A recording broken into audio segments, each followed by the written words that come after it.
Assalamualaikum warahmatullahi wabarakatuh. Alhamdulillahi rabbil alamin, wabihi nasta'in wa ala umuri dunya waddin, wassalatu wassalamu ala asrafil mursalin Sayyidina Muhammadin wa ala alihi wa sahbihi ajma'in, amma ba'd. Puji syukur marilah kita panjatkan ke Zat yang Maha Ghafur. Salawat beserta salam marilah kita limpah curahkan ke junjungan alam, yakni Habibana wa Nabiyana wa Maulana Muhammad sallallahu alaihi wasallam, kepada para keluarganya, kepada para sahabatnya, dan tak lupa kepada kita semua selaku pengikutnya. Mudah-mudahan kita semua mendapatkan syafaatnya di yaumil kiamah nanti. Saudara-saudara yang dimuliakan oleh Allah, Rasulullah Sallallahu Alaihi Wasallam bercerita tentang dua orang bersaudara dari kalangan Bani Israel dengan sifat yang sangat kontras. Yang satu sering berbuat dosa, sementara yang lain sangat rajin beribadah. Rupanya si ahli ibadah ini menyaksikan saudaranya melakukan dosa, tak betah untuk menegurnya. Teguran pertama pun terlontar seolah tak memberikan efek apapun. Perbuatan dosa tetap berlanjut dan sekali lagi tak luput dari pantauan si ahli ibadah. Berhentilah, sergahnya untuk kedua kali. Si pendosa lantas berucap, "Tinggalkan aku bersama Tuhanku. Apakah kau diutus untuk mengawasiku?" Mungkin karena sangat kesal, lisan saudara yang rajin beribadah itu tiba-tiba mengeluarkan semacam kecaman. "Demi Allah, Allah tidak akan mengampuni, Allah tidak akan memasukkanmu ke dalam surga." Kisah ini terekam sangat jelas dalam sebuah hadis sahih yang diriwayatkan Abu Dawud dan Ahmad. Di bagian akhir hadis tersebut memaparkan tatkala masing-masing meninggal dunia, keduanya pun dikumpulkan di hadapan Allah Subhanahu wa Ta'ala. Kepada yang tekun beribadah, Allah Ta'ala mengatakan, "Apakah kau telah mengetahui tentangku? Apakah kau sudah memiliki kemampuan atas apa yang ada dalam genggamanku?" Drama keduanya pun berlanjut dengan akhir yang mengejutkan. "Pergi dan masuklah ke surga dengan rahmatku," kata Allah Ta'ala kepada si pendosa. Sementara kepada ahli ibadah, Allah Ta'ala mengatakan, "Wahai malaikat, giringlah ia menuju neraka." Saudara-saudara yang dicintai Allah, cerita tersebut mengungkapkan fakta yang sangat menarik dan beberapa pelajaran bagi kita. Ahli ibadah yang sering kita asosiasikan sebagai ahli surga, ternyata kasus dalam hadis itu justru sebaliknya. Sementara hamba lain yang terlihat sering melakukan dosa justru mendapat kenikmatan surga. Mengapa bisa demikian? Karena nasib kehidupan akhirat sepenuhnya menjadi hak prerogatif Allah Subhanahu wa Ta'ala. Manusia tak memiliki kewenangan sama sekali untuk memvonis orang atau kelompok lain sebagai orang kafir atau bukan, masuk neraka atau surga, dilaknat atau dirahmati. Tak ada alat ukur apapun yang sanggup mendeteksi kualitas hati dan keimanan seseorang secara pasti. Jika diamati ahli ibadah dalam kisah hadis di atas, hadis tadi terjerumus ke jurang neraka lantaran melakukan sejumlah kesalahan. Pertama, ia lancang mengambil hak Allah Subhanahu wa Ta'ala dengan menghakimi bahwa saudaranya tak mendapat ampunan Allah dan tidak akan masuk surga. Mungkin ia berangkat dari niat baik, yakni hasrat memperbaiki perilaku saudaranya yang sering berbuat dosa. Namun ia ceroboh dengan bersikap selayak Tuhan, menuding orang lain salah sembari memastikan balasan negatif yang bakal diterimanya.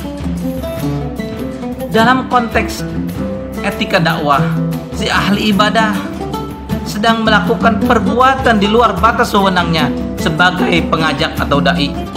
Ia tak hanya menjadi dai atau tukang ajak, tapi sekaligus hakim atau tukang vonis. Padahal Al-Quran mengingatkan, ud'u ila sabili rabbika bil hikmati wal mau'izatil hasanah wajadilhum billati hiya ahsan inna rabbaka huwa a'lamu biman dhalla an sabilihi wa huwa a'lamu bil muhtadin. Yang artinya, serulah manusia kepada jalan Tuhanmu dengan hikmah dan pelajaran yang baik, dan bantahlah mereka dengan cara yang baik.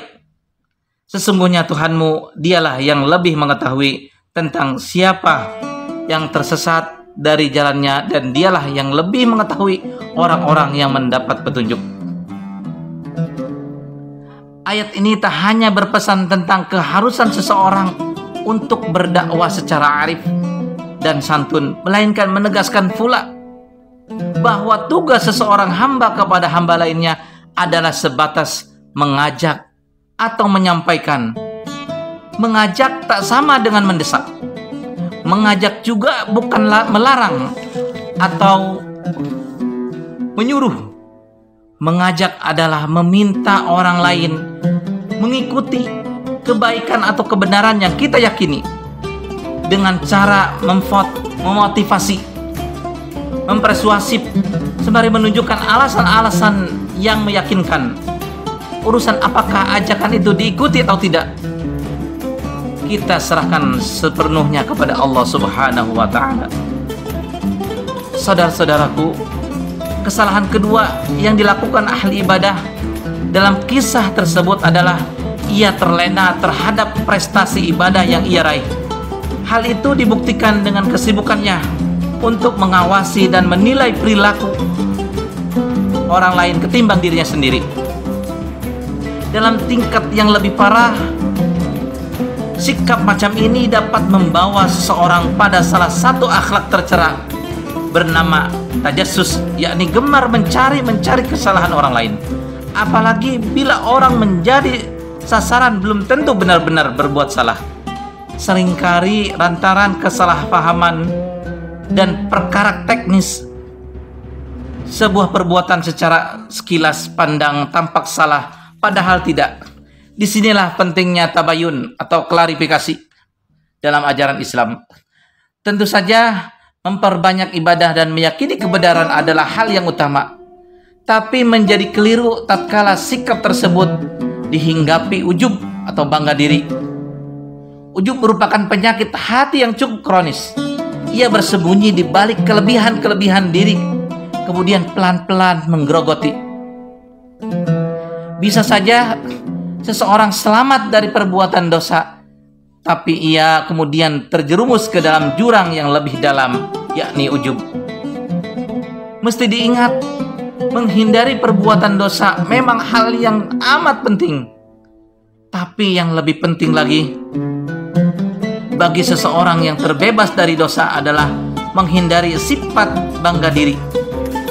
Sebuah makalah bijak berujar, perbuatan dosa yang membuatmu menyesal jauh lebih baik ketimbang beribadah yang disertai rasa ujub. Watak buruk dari kelanjutan sifat ujub biasanya adalah merendahkan orang lain. Amal ibadah yang melimpah, apalagi disertai pujian dan penghormatan dari masyarakat sekitar, sering membuat orang lupa, lalu dengan mudah menganggap remeh orang lain. Orang-orang semacam ini umumnya terjebak dengan penampilan luar. Mereka menilai sesuatu hanya dari yang tampak secara kasat mata. Padahal bisa saja orang yang disangka buruk di mata Allah Subhanahu wa taala justru lebih mulia karena lebih banyak memiliki kebaikan. Namun lantaran bukan tipe orang yang suka pamer amal, itu pun luput dari pandangan mata kita. Saudara-saudaraku yang dicintai oleh Allah, tekun dalam beribadah, kemudian mengajak sesamanya untuk melakukan hal yang serupa merupakan sesuatu yang dipuji dalam agama. Hanya saja dakwah atau mengajak memiliki batasan-batasan. Berhati-hatilah dan selalu mawas diri, jangan sampai melewati batasan-batasan itu. Mungkin itu yang bisa saya sampaikan. Kurang dan lebihnya mohon maaf. Wallahu muwaffiq ila aqwamit thoriq. Wassalamualaikum warahmatullahi wabarakatuh.